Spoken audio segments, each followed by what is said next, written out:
Okuva ebbago lino lyakomezebwawo mu Parliament lize lisanga obuzibu wamu n'okuwakanyizibwa kw'amaanyi okuva mu bantu ab'enjawulo omuli bannaddiini abantu ba bulijjo wamu n'ababaka nga bagamba terigenda kuyamba ggwanga. Etteeka lino nga bwe liri twaliganye abantu bakola.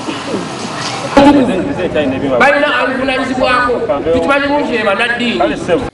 Kino kyekyawaliriza minisita avunanyizibwa ku nsonga z'obulamuzi ne ssemateeka Meja General Kahindo Tafiro okusaba ebbago lino liwummuzibwemu emyezi 3 kisobose okuwa abantu obudde okulitegeera obulungi kubanga bangi babadde balitaputa kifuulannenge.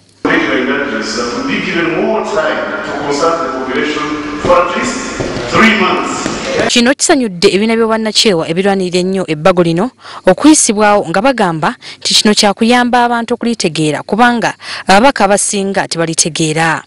Ekintu kye bawa abantu tekyali kituufu.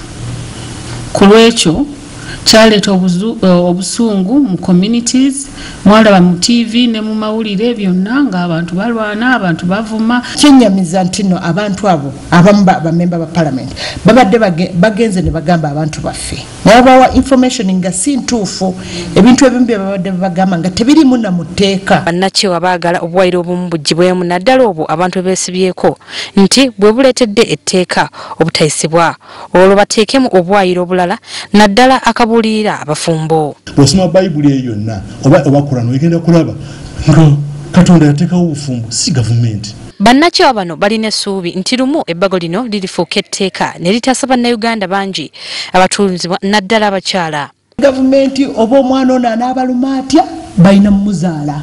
Ebbago lino limaze mu Parliament emyaka egisaba 45 nga kumpi buli gavumenti ebadde ejja erikwatako ne ligirema. Shamim Bataaliwo, WBS TV.